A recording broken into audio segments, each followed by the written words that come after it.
Mimi ni mkaaji wa North Imenti, mzaliwa wa municipality ward hapa.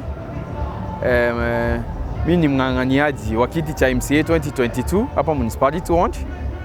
Ndio maana niko hapa. Mambo yenye nataka kuzungumza ni kuhusu hafla ya jana. Jana tumeona pale Kasarani kulikuwa na watu wengi. Pale tulikuwa tunaona rais wetu wa tano, aspirant 2022 Raila Amolo Odinga alikuwa na hafla yake mahali pale kwenda kuendorsewa kuwa rais. Sisi kama wakaaji wa North Imenti ama wakaaji wa Meru County, sisi tunaunga every aspirant mwenye ako pale mkono. Aswa sana kama sisi tuko kwa vyama vyetu, chama chetu ni cha UDA. Sisi tuko hapa as a UDA secretary in North Imenti. Mimi nataka kusema pale tulikuwa tunaona watu walikuwa wamejaza wengi. Tuliona pale kwa barabara pale kulikuwa na kavurugu kidogo, lakini pale serikali iliweza kumaliza ile maneno, na hasa tuliona kuna mbunge alialaswa mahali pale, lakini kwa leo tumeona kuna bado iliandikwa an apology letter to that MP.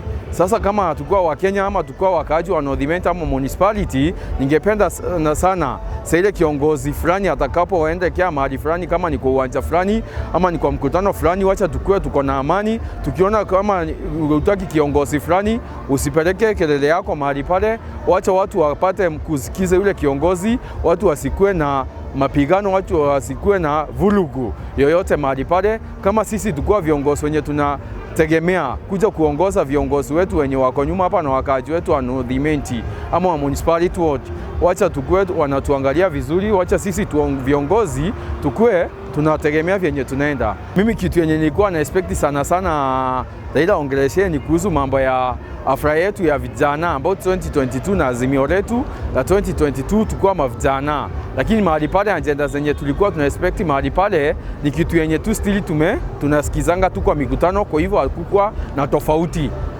Kwa hivyo sasa 2022 ama juu alisema manifesto yake inakuja, so we are waiting for that manifesto ndio tuone nini inaendelea mahali pale. Sana kwa ile mkutano tuliona wakikejeli viongozi wengi sana.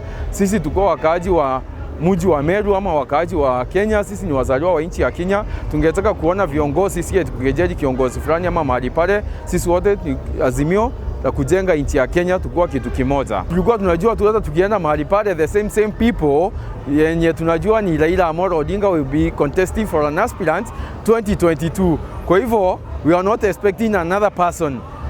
So hakukuwa na tofauti vyenye tumetegemea.